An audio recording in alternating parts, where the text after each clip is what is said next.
menjalankan rencana aku. Semoga aja Langit bisa ingat kembali semua ingatannya. Semoga dia bisa ingat semua kejadian di kafe itu sebelum ingatannya hilang.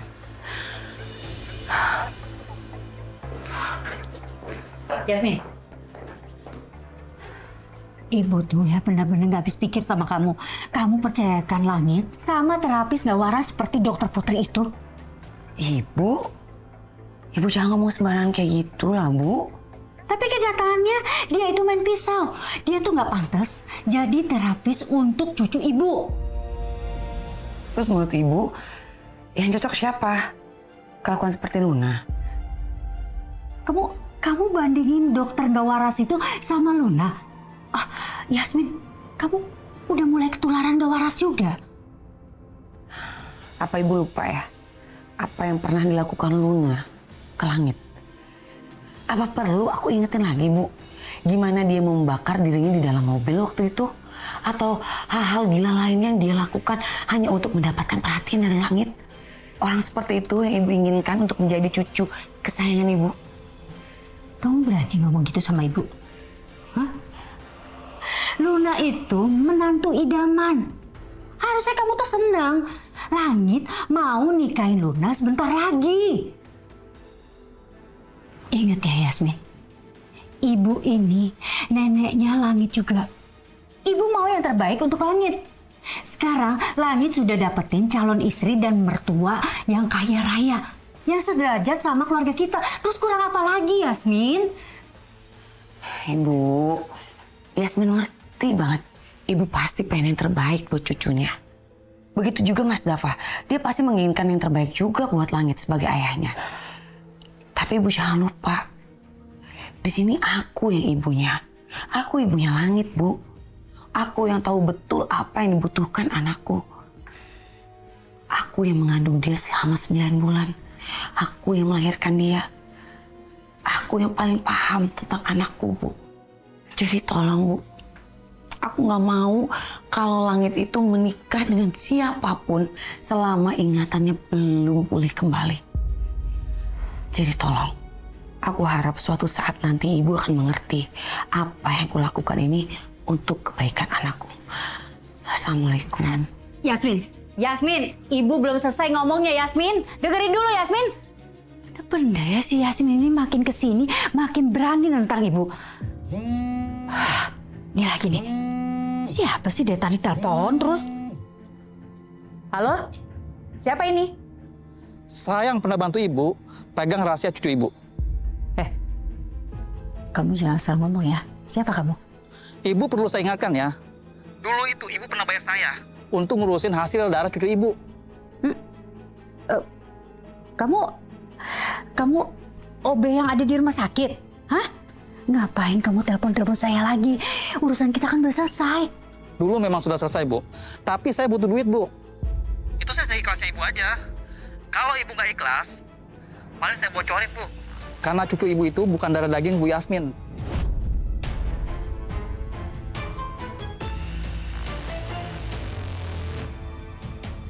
Bu, saya cuma butuh uang 50 juta. Temuin saya dan bawa uang itu. Kamu mau memerah saya? Hah? Bu, kalau urusan perut, kasih nekat, Bu. Iya. Saya temuin kamu. Kamu kirim alamatnya sekarang. Ya. Baik, Bu. Aduh. Ada lagi masalah.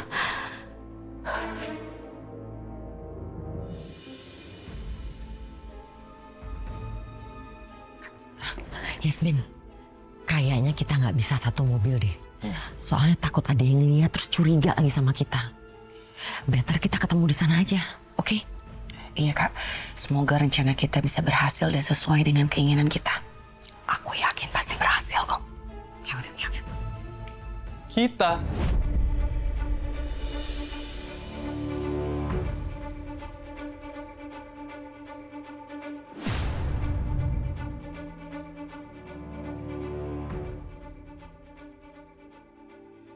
Jadi maksudnya apa nih, Mi? Kita. Kamu tuh udah berapa kali sih aku bilang? Hah? Kita. Kita barengan aja. Nggak ada kita barengan. Kamu sendiri.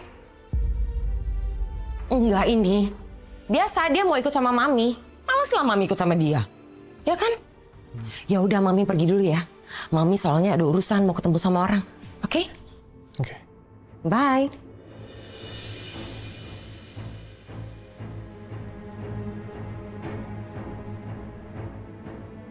Ya juga ya. Ngapain juga Mami pergi sama Tante Yasmin? Aneh-aneh aja gue mikirnya.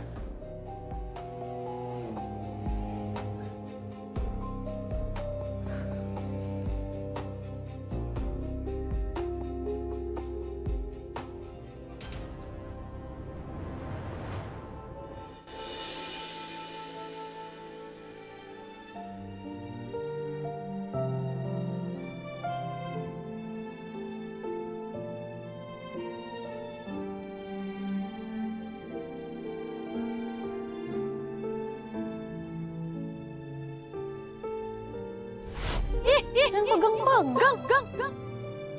Kenapa? Ayolah. Pak. Saya nggak butuh dibelain. Bapak duduk aja. Udah, nggak usah, Pak. Di kafe ini terakhir kamu inget sama aku. Renata.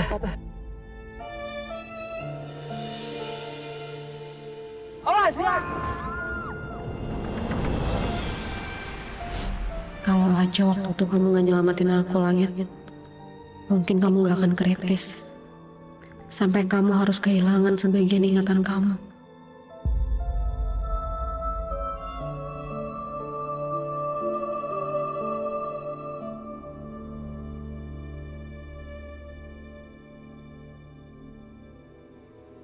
Kafe ini rasanya familiar buat saya.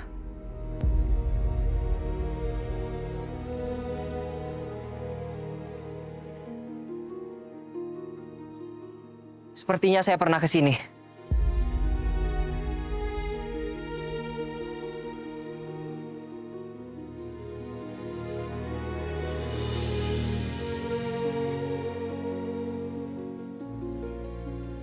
Pak Langit ingat sesuatu.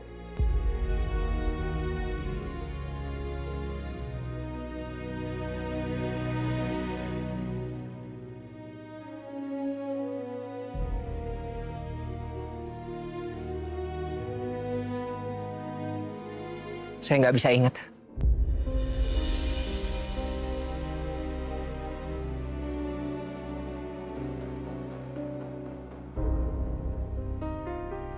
Sayang, ini kita nggak ada tempat yang lebih keren apa ya?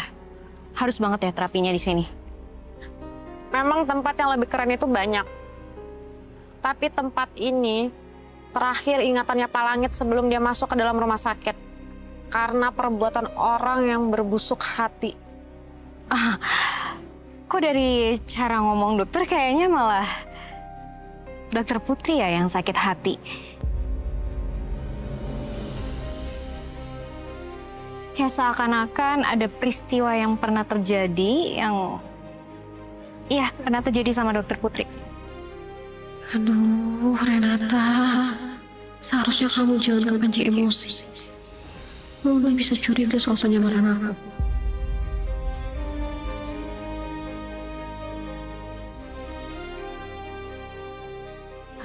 Yaudah sayang, kita duduk yuk. Ayo.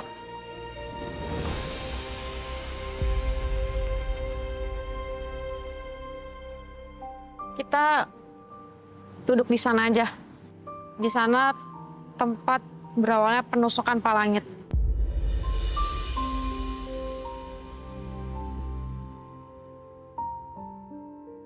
Ayo Pak, biar kita mulai terapinya.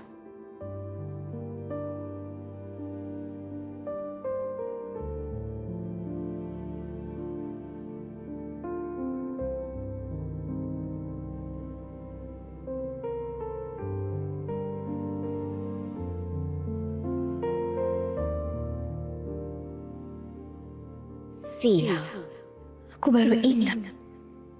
Dari dekornya ini seperti yang Tony pernah kirim ke aku. Apa sebenarnya yang lagi Renata rencanain? Kalian udah tahu kan tugas kalian apa? Sudah, Bu. Pokoknya kalian itu harus godain perempuan yang pakai kacamata. Ya. Dan sampai laki-laki yang bernama Langit itu berantem sama kalian. Baik, Bu. Baik. Tunggu, Kak. Ini nggak sampai berantem beneran kan ya? Soalnya kan Langit baru aja selesai operasi, Kak. Operasi besar. Takutnya dia masih kenapa-napa nanti kalau tambah berantem. Kalian dengar sendiri kan? Ini ibunya loh. Ibunya minta jangan sampai berantem beneran. Jadi cuman acting aja. Ibu tenang aja. Aman kok. Pokoknya jangan sampai anak saya lecet. Jangan sampai luka ya. Udah, Ibu tenang aja. Ya udah. Kalian udah tahu kan tugas kalian apa? Jangan sampai gagal. Baik, Bu. Kalau gitu kita permisi. Oke.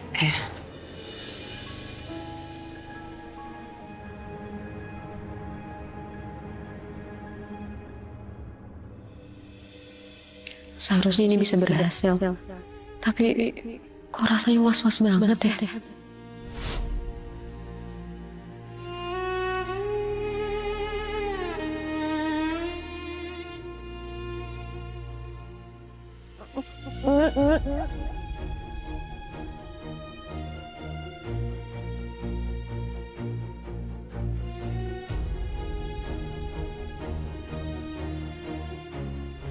Gimana kalau sampai papasan kayak tadi? Gimana kalau aku nggak bisa ngontrol diri aku?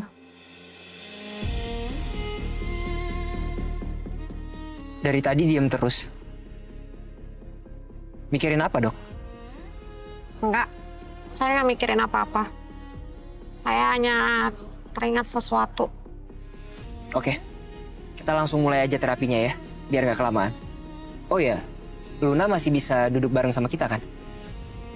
Lun? Maaf Mbak Luna. Mbak Luna nggak bisa bergabung bersama kita. Soalnya Langit harus konsentrasi dalam terapinya. Kan percuma kita udah jauh-jauh ke sini tapi ntar dia nggak konsentrasi.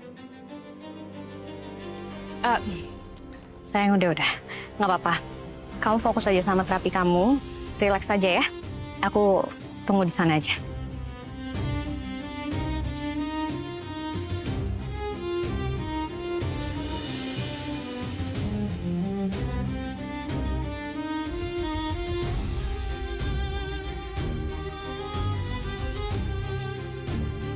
Aku nggak tahu apa yang kamu rencanain hari ini, Renata. Tapi aku akan merubah semua usaha kamu buat mengembalikan ingatan Langit menjadi bencana.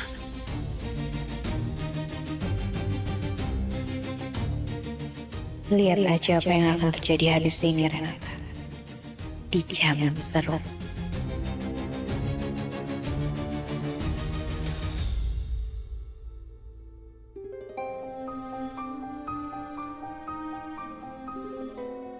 Harusnya aku nggak usah percaya sama Mas Johan. Sekali dia berbuat jahat akan terus jahat.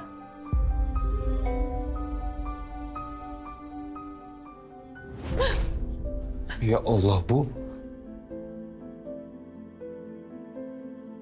Ibu kenapa? Gak apa-apa, Jar. Ibu gak apa-apa. Bu, kalau Ibu butuh tempat curhat, kasih tahu Fajar ya, Bu. Mungkin itu bisa bikin hati Ibu lebih lega. Jar, harusnya Ibu tuh gak boleh percaya sama ayahnya Renata begitu aja. Dia itu orang jahat. Tadi Ibu lihat dia habis main judi.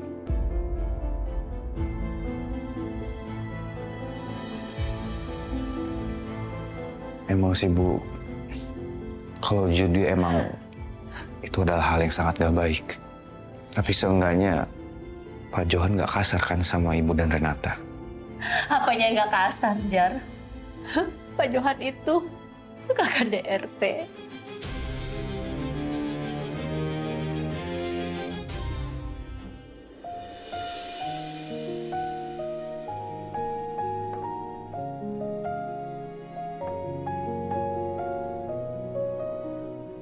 Sekarang, coba kamu perhatikan sekitar kamu dan apa yang kamu rasain.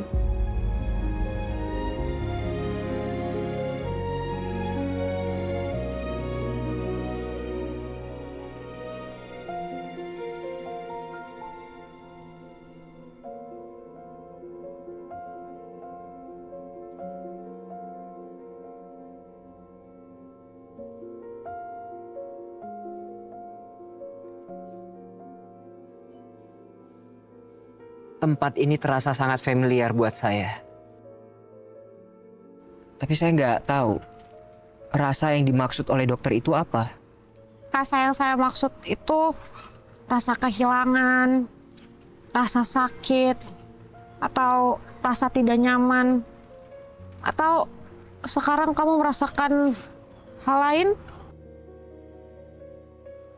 Gini, coba kamu tenangin diri kamu, pelan-pelan, konsentrasi.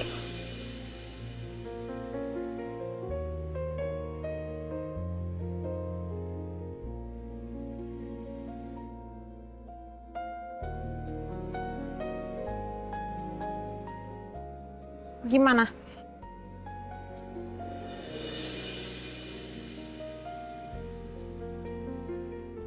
Maaf dok, saya belum bisa merasakan apa-apa.